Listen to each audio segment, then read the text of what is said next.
I am Nate Bauer. He is Sean Fitz. This is the Blue White Illustrated Daily Edition. We are here to talk about Penn State against Rutgers. The final finish line home stretch is coming for the regular season of Penn State football. Next one on the list, Rutgers. Penn State past Maryland. We're going to talk about it. So here we go.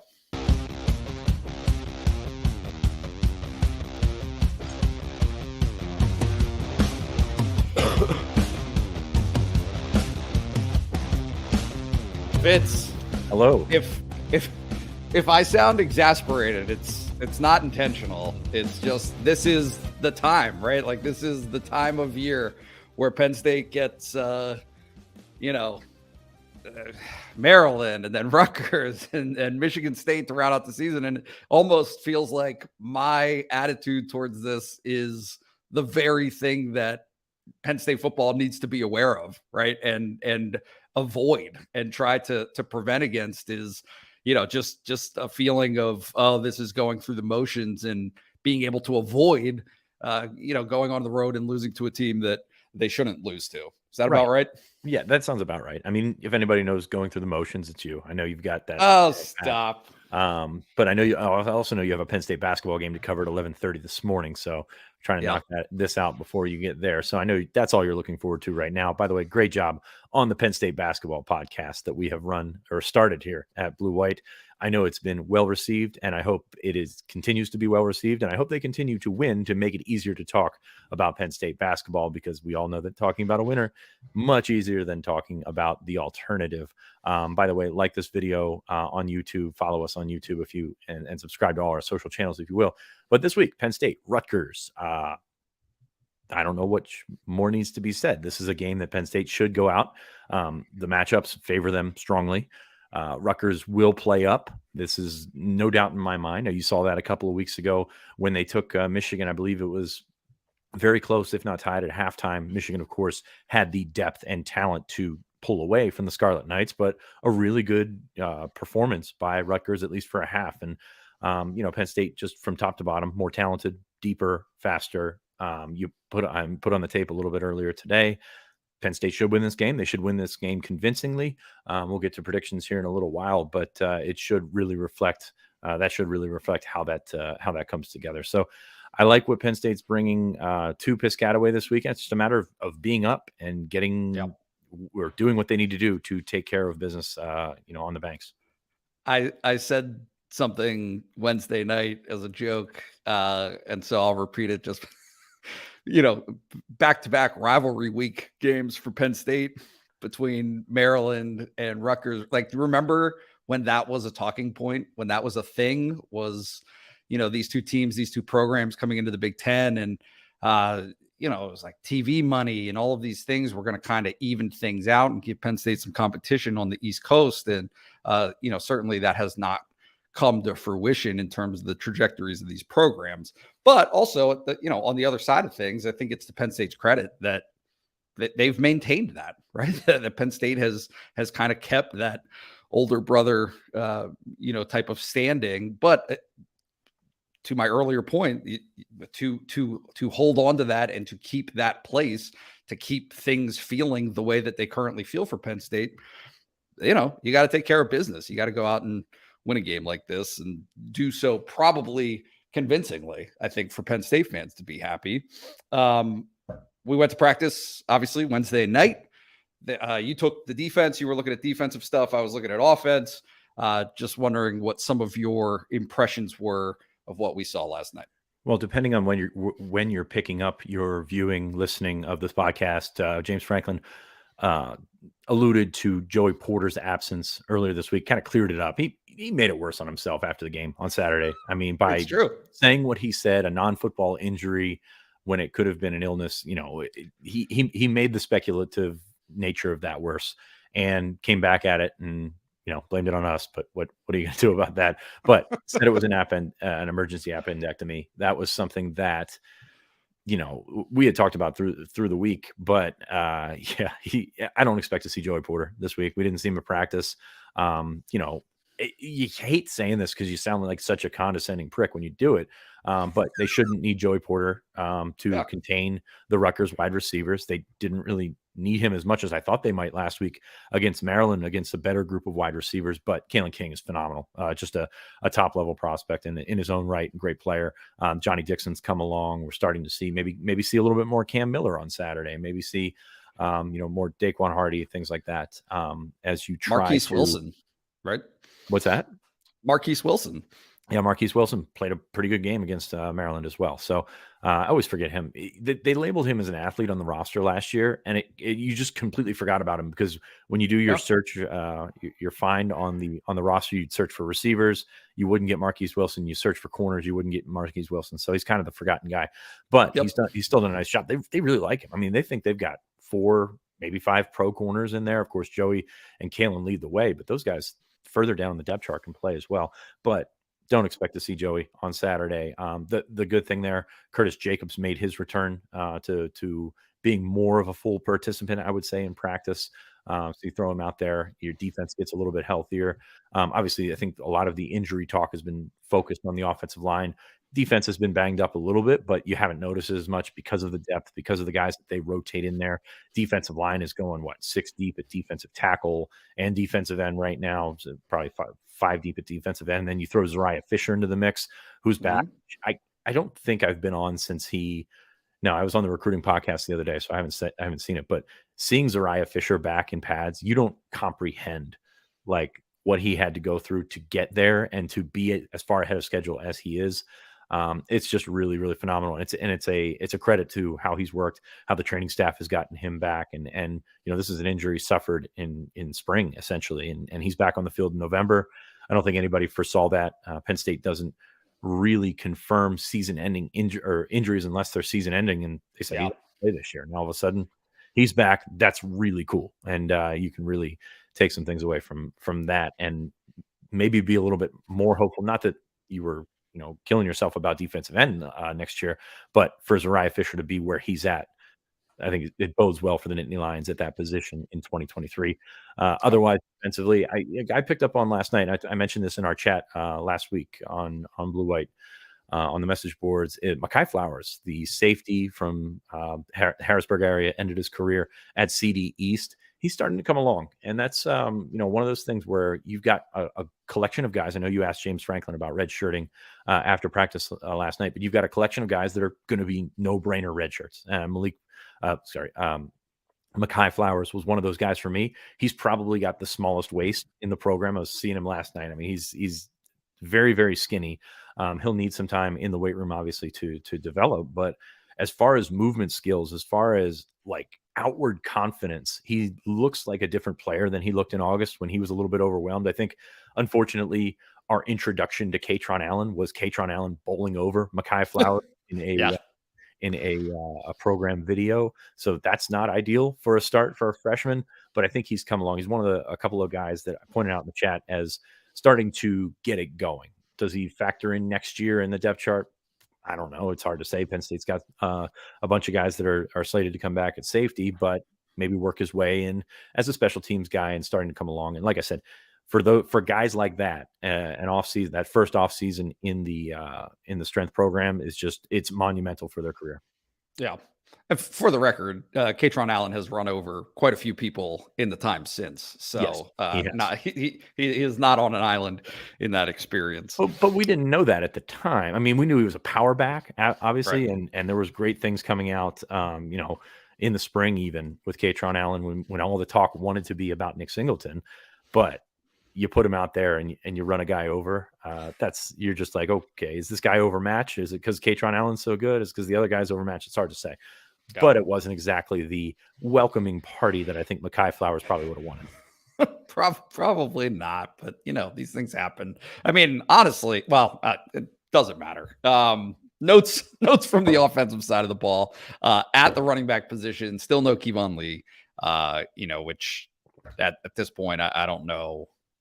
It feels like week after week, James Franklin has been talking about being hopeful to see his return. He acknowledged that he's injured, but and I've kind of been saying this all year, it's fairly indicative when a guy isn't at practice on a Wednesday that you're very unlikely to see them play on Saturdays. So I would continue to expect Nick Singleton to be the first guy out, followed by Katron Allen, and then really it's you fall down to Tank Smith and Tyler Hallsworth. So yeah, the running back situation remains very talented, but fairly thin there in terms of scholarship depth. On the offensive line, I'm not really sure where to start. Yeah, I'm not really we'll see. We'll see, right? Is the things that we saw on Wednesday night included Caden Wallace appearing to be a little bit more involved than he had been previously. But that also included some reps or a rep at left tackle, right? How hard Drew Shelton is at 4 games. Okay. We know that.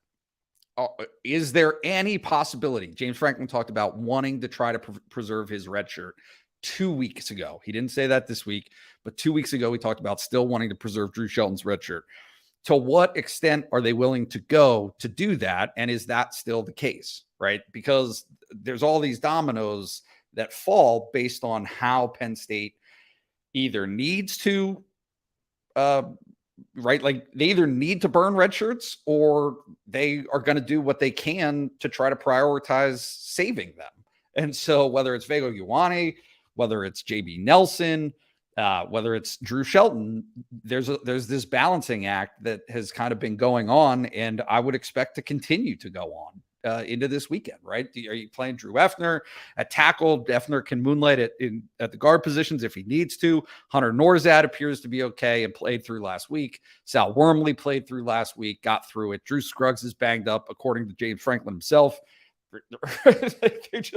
It's a cascade of different juggling acts that are going on there. And so sitting here on Thursday, me feeling confident about exactly what that group is going to look like. No, I don't know.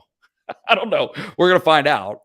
But it's going to be interesting to see the decisions that they make versus the necessity that there is for guys who can either play or they can't. But I mean, my general impression, the kind of reading between the lines of things that they've said, is that virtually all of these guys are playing through injury right now. Literally all of them. I mean, it's musical chairs is what it is. And I think he alluded to that last night. And to be honest with you, I just assumed that Drew Shelton's red shirt off the table, and then all of a sudden we've got JB Nelson taking reps at left tackle last night. Yeah. So there's so many things where they're piecing, and you hate to say it, but the opponent does matter. Like, for sure, you're out here to win games.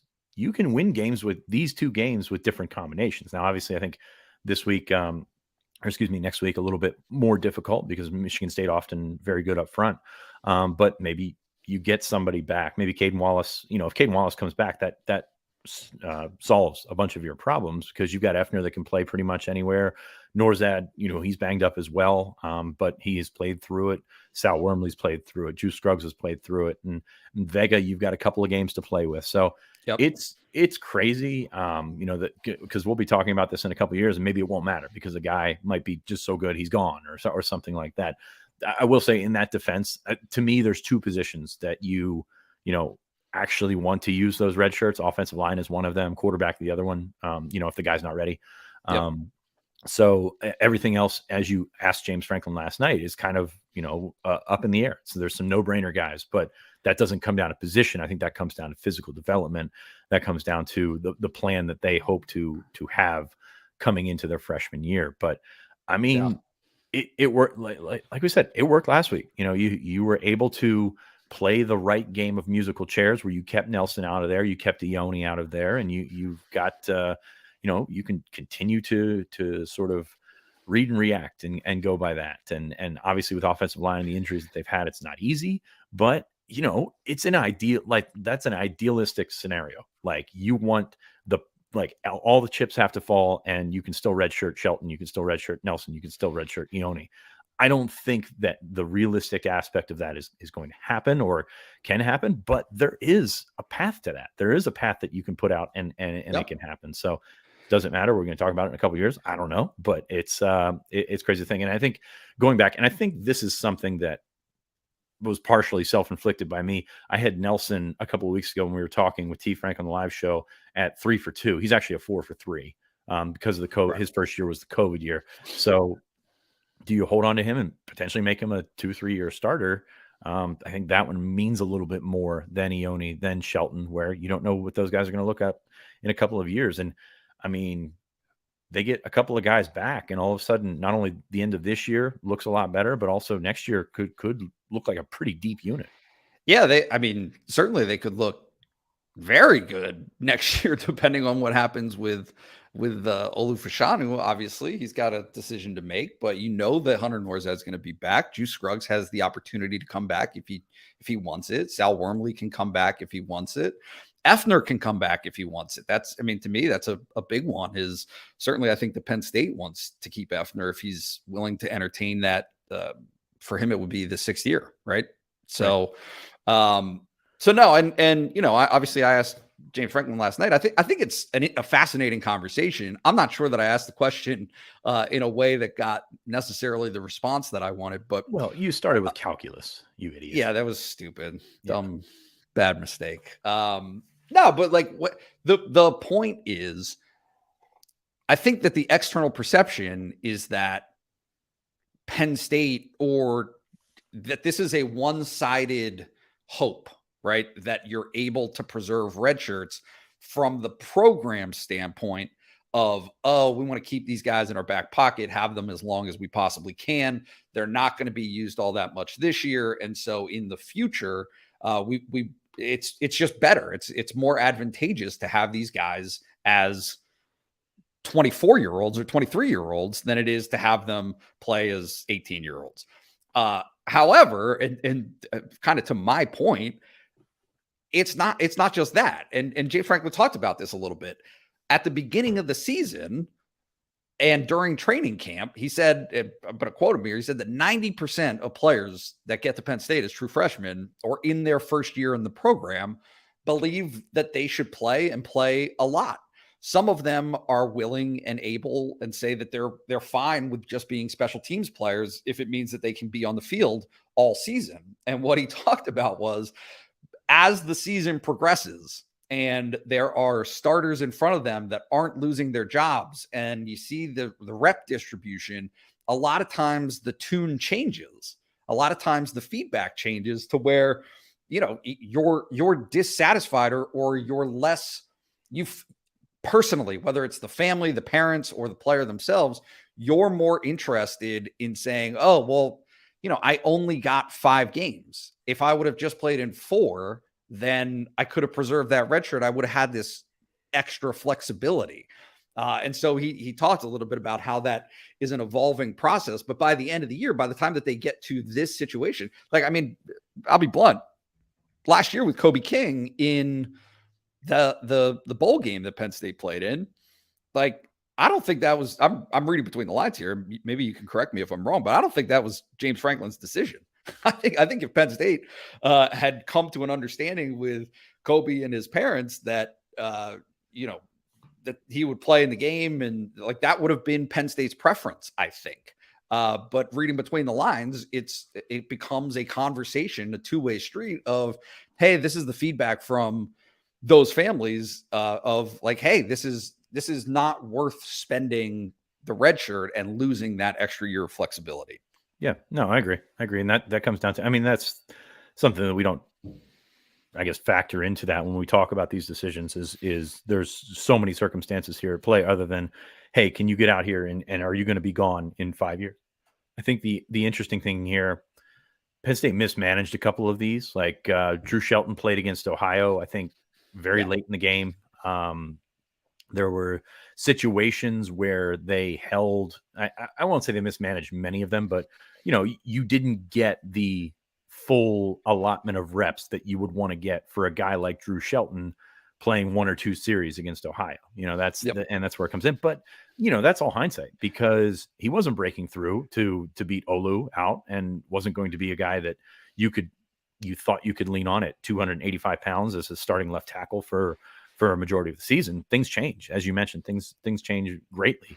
And this is a guy that's fluctuated in his weight greatly since, he was at, Downingtown. Then he went to IMG and put a bunch of weight on. It was bad weight. And then he came back to Pennsylvania and dropped 20 pounds. This is a guy that's been all over the place. So he's not yet physically where he's going to be when he's a contributor, although has stepped in admirably, done an absolute great job for a freshman to do that. And it's a moving target is what it is. Yeah. And well, really what?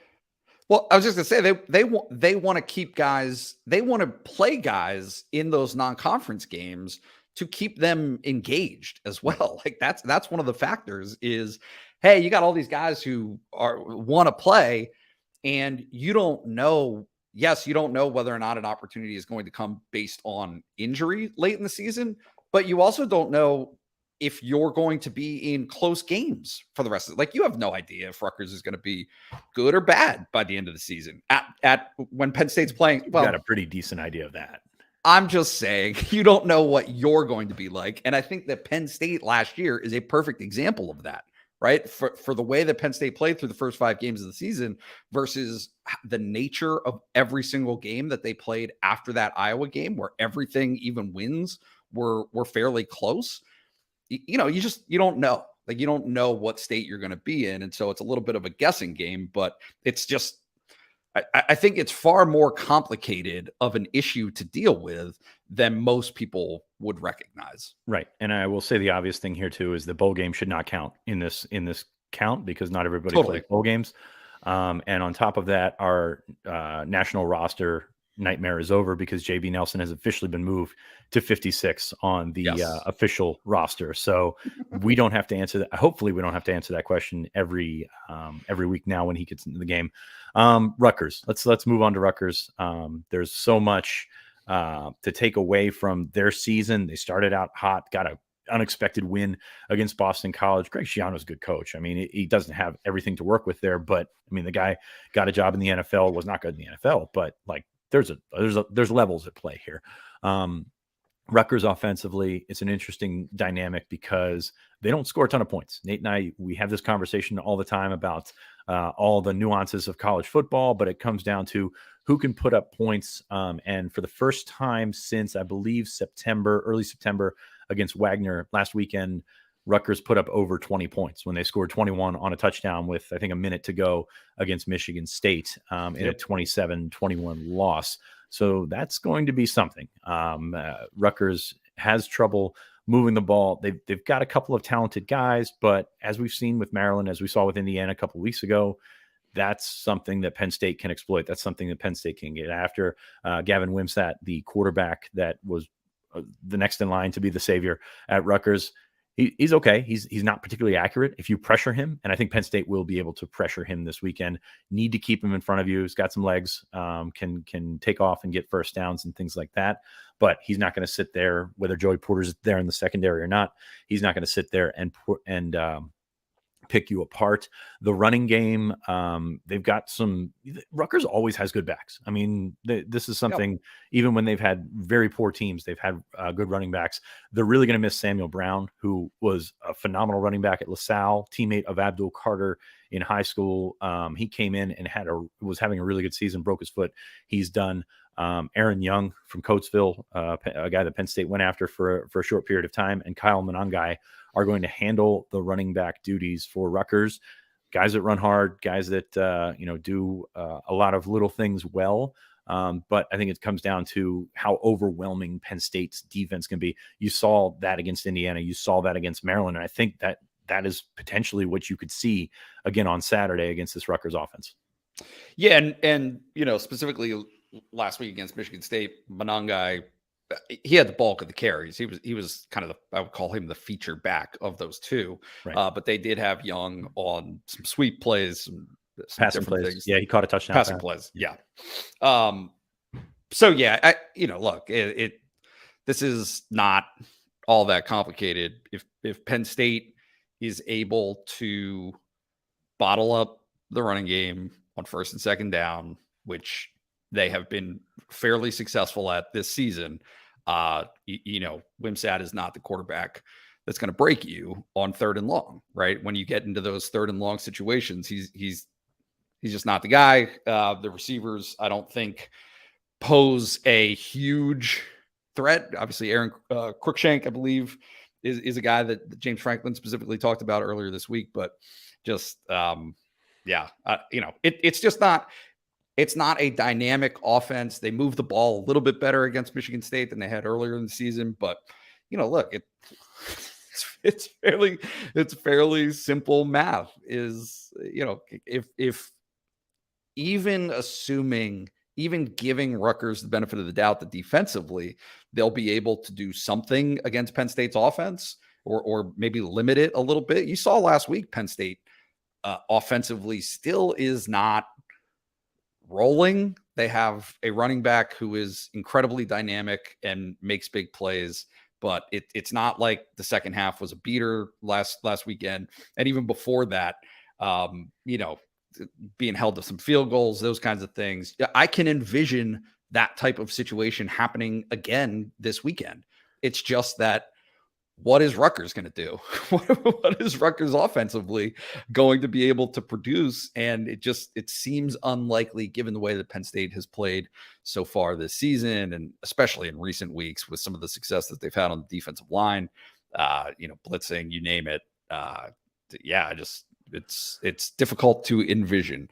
Yeah. How about the other side of the ball? I'll stop you right there. It's going to be a line of scrimmage game, and that favors Penn State greatly. And I think that's passing game, running game for Rutgers, whatever. They're going to force feed Johnny Langan, the quarterback from, I think, Bergen Catholic, who is a guy that they like to use as their goal line back, essentially. Sean Ryan, pretty decent receiver, is transfer from West Virginia. But yeah, it's going to come down to the offensive line. It's going to come down how much Manny Diaz throws at that offensive line. And I think they can overwhelm, and they can do some things. You look at Rutgers' output in this series offensively, they haven't scored double digits since 2014 against Penn State. And there's been, I think, 2 shutouts in there. It's just generally Penn State putting their foot on the back of of Rutgers' neck and just holding them down. And that's basically how it's been pretty much the last decade. So I expect kind of more of that. And you hate to prognosticate that sort of thing, but this is the way it's gone. I mean, we saw last year Penn State was missing a chunk of its roster because of the flu. Came in, Christian Ji'Ayir came in, beat him with Malik Mega. So you're talking about a team that you've got an opportunity to set the tone with and try and put them away early. But again, they played Michigan tight. So the possibility is there, and they're always going to get up to play Penn State. I mean, this is a rivalry game for them, undoubtedly. Defensively, they're all kind of all over the place. They've held some good offenses in check for a certain amount of time. I just don't think they're as deep and talented and as fast. And then on top of that, they have some tackling issues. Defensively, Wesley Bailey, defensive end from Canada, has been productive, has been getting out there and getting to the quarterback. Avery Young, who is Aaron Young's older brother from Coatesville. He's a good player. He's going to play in the NFL. Christian Isian had 15 tackles against Iowa from the safety. He's going to be a run support guy, and I think Penn State should be able to run the football as well, especially with some cutbacks and some lane running from Nick Singleton. We'll see how that works out. And Tyreen Powell, a guy that Penn State liked from South Jersey, that never really reciprocated that interest. I think Virginia Tech was in on him as well, but he had 9 tackles against Michigan State last week. So guys that can play, singular talented spots, guys that can play. But as far as the defense goes, there are some holes there. Michigan State just battered the middle of the field last week. And I think they have some, Rutgers defense has some injuries in the middle of the field. So they went with some zone. And to me, I don't know that Frank was curious if they would fix it in the off week, but I think this is an opportunity for Penn State's tight ends who won't be asked to do as much from a chipping aspect, from a staying in and blocking aspect. I think Theo Johnson's going to have an opportunity to have a really, really good game. Yeah.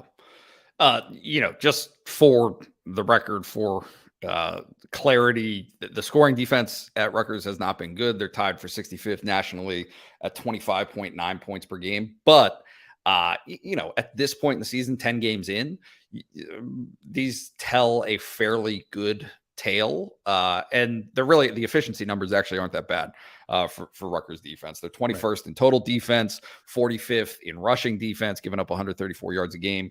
26th in passing yards allowed, and 23rd 21 in passing yards allowed and 26 nationally for team passing efficiency defense. I mean, Greg's a great defensive coach. He's going to have them in the right spots. Exactly. It's just a matter of he's going to draw up the defense that will be in the right spots. It's just a matter of his guys can get there, and that's unfortunately part of the talent gap. Yep. Predictions? Are you ready? I think for the first time ever, I predicted a shutout, and that's very dumb of me because once they kick a field goal, I'm an idiot. Oh my goodness, I forgot all about Rutgers' best player. I really messed that one up. Adam Gorst is phenomenal. Just an absolutely great punter. I watched cut-ups this morning of Rutgers and Michigan State, and it cut out the best part of that game, which was the punter matchup. Adam Korsak is an amazing punter. He's probably going to play in the NFL and maybe a draftable guy at that position, which is not everybody can say that.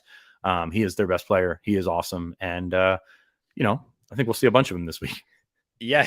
I was going to say he will. He is very likely to have plenty of opportunities. Which now prediction? Oh, right. I have 38-0 Penn State. Sorry. When I miss special teams, you don't want to do that. Awful. 38-0 Penn State. Penn State's offense, 38 kind of sounds like in the middle there. They should be able to put some points up, especially as balanced as they've become. They should be able to run the football this weekend. So I think that's kind of the game that I foresee. There was a couple of years ago that it was a 39-0 game or something of that nature. Penn State doesn't seem to score. It's interesting because Penn State doesn't score in the 50s and 60s like you think against some of these bad Rutgers teams. But that this is the kind of game that they often get dragged down to and end up playing against Rutgers. So predicting the shutout, it's dumb because that could be off the board on the first drive. But I think that's indicative of the overwhelming potential of Penn State's defense to just come in there and run the show once again. Yeah. Weather for Saturday, which, I don't know. This doesn't seem relevant, but it always is, right? Penn State plays the weather. It's a thing for Penn State. 41 degrees, sunny, should not be a facter. And great November weather. Yeah. Great November weather, great November football weather. I have 34-7, a couple of field goals, just, I don't want to say going through the motions, but it last week painted that for me a little bit. Even Indiana a little bit painted that for me. It's just okay, this is a Penn State team that is mature. It is not just doesn't go off to that extent, right. I don't think. No, and so the last 2 weeks, they should have come out with the ball in the second half, drove down, gotten a touchdown, and then you pass off the life vest to Drew Shelton for the rest of the game. Yep. And that just hasn't happened. The inefficiency in spots where they're cruising is a little bit unsettling, I would say. Yeah. It is not as though they are it's almost like Penn State plays to the, hey, we're going to absolutely make sure that the outcome of this game is never in doubt.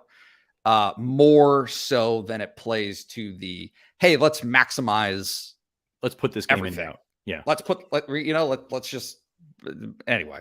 Probably an ugly game, and we'll see what happens. But thanks for your time, Fitz. I will be there with Greg Pickle in Piscataway on Saturday afternoon. We will have our post-game recap. As always, Sean will have his impressions. All of it is at bluewhiteillustrated.com, part of the On3 network.